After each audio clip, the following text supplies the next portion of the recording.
sekarang ini ada pergeseran paradigma penyalahguna. Artinya ini berawal dari jenis narkotika ini sekarang kan lebih ke arah psikotropika. Dia lebih ke arah stimulan dibandingkan dengan halusinogen misalnya. Nah, lalu kemudian itu satu. Artinya kan narkotik sekarang ini segmennya bisa saja gitu ya, bisa saja ya. Meskipun ini tidak sapu jagat semua begitu. Lebih ke arah stimulan yang kemudian dia tidak membawa efek mabuk seperti halusinogen. Halusinogen itu kan heroin dan kawan-kawan ya. Tapi lebih ke arah misalnya dipakai sebagai doping bekerja gitu. Oleh karena itu data yang menyebutkan bahwa ada kenaikan di segmen pekerja itu ya make sense, maksudnya seperti itu. Nah, peralihan segmen ini bukan hanya dari jenis narkoba tapi dari supply demand-nya tadi. Semakin sedikit kan semakin mahal. Artinya kan kantong yang belinya justru misalnya pelajar mahasiswa itu kan sudah lagi tidak terjangkau oleh kantong-kantong mereka gitu loh maksudnya. Itu apa penjelasan angkanya.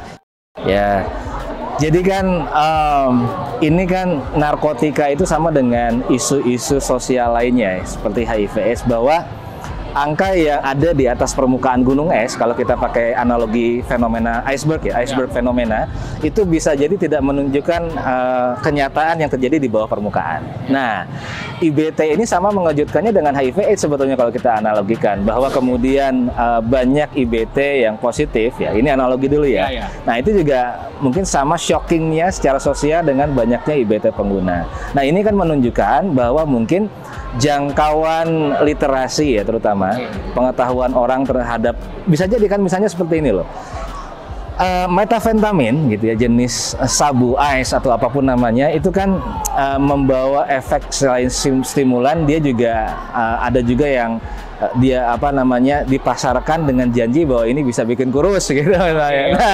Itu kan kalau kita tarik benang merahnya rada make sense lah. Saya BNN tidak mengkaji underlying aspeknya, tapi bisa juga karena mungkin sekarang kan perempuan bekerja, kebutuhan dia untuk stay on fit and tone menjadi meningkat misalnya dibanding dulu gitu, misalnya seperti itu.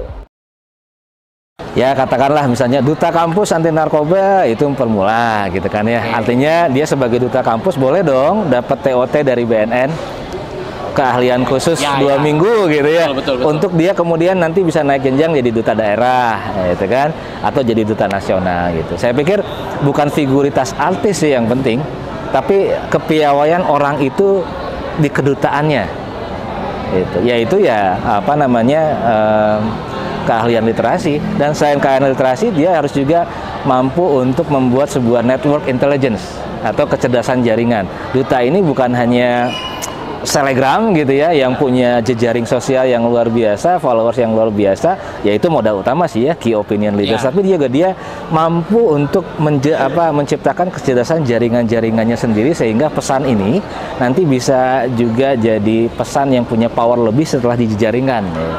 Ya mungkin kan terkadang itu ada keputusan yang memang berbasis ini ya apa namanya. Oleh karena itu saya selalu menyarankan basis keputusan ini basisnya riset. Saya nggak tahu, saya nggak ngerjain duta itu ya. Cuman yang jelas data bahwa si A terpilih menjadi duta itu argumentasi datanya apa? Nah misalnya seperti itu. Apakah tingkat popularitasnya dalam hal literasi sosial kepada anak muda itu tinggi misalnya gitu. Nah itu kalau kemudian misalnya ada yang nanya ke saya, kok si ini sih? Nah karena saya nggak tahu. Tapi yang jelas kalau untuk saya, misalnya saya diminta untuk memilihkan duta, harus ada basis argumentasi datanya. Ya misalnya gini ya, kalau kita bayangkan lah ya, kita punya relawan ahli, madya dan pemula gitu. Yang ahli ini kan artinya ya pakar. Pakar yang memang paham betul dari mulai tingkatan zat adiktif, strateginya dan seterusnya. Yang madya, mungkin dia bukan yang concern di kepakaran narkotika, tapi dia juga punya keahlian lain yang bisa disumbangkan. Tapi kemudian relatif yang madya ini juga well educated. Nah, yang pemula ya berasal dari wisesa. Semua orang harus dikatakan pemula pada saat dia belum mengikuti training of trainer.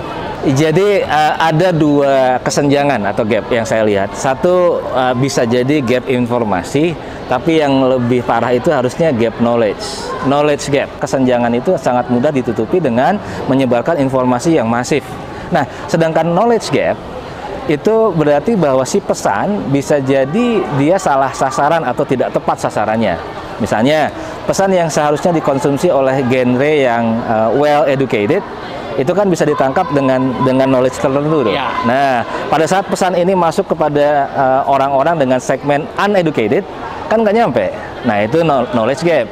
Artinya kan bahwa literasi ini seharusnya tidak ada gapnya, tapi literasi yang bisa lintas genre, lintas latar belakang sosial, ekonomi, budaya kalau perlu gitu ya. Ya, artinya kan mungkin kemasannya juga harus lebih intelektual misalnya. Untuk yang kalangan yang kalau kita berbasis memijak data itu, berarti kan literasinya nggak cuma sekedar kartun gitu kan ya. Sesuatu yang memang lebih menjual untuk segmen pekerja misalnya apa.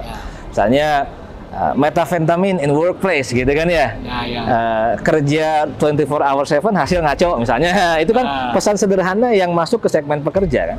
Bukan berarti bahwa kita bilang bahwa wah ada potensi yang masif nih, yang enggak juga, tapi kan bahwa semua usia, semua kalangan, semua latar belakang profesi itu kan bisa saja terpapar oleh narkotika kan. Ya.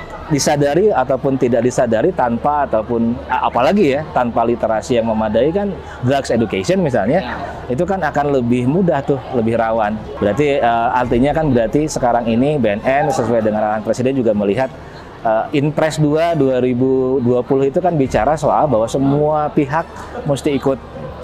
Gitu ceritanya. Ya akhirnya ya terpaksa disusun strategi gimana caranya partisipasi ini nggak cuma sekedar topi dan kaos kan gitu ya. Betul. Tapi lebih ke arah partisipasi aktif.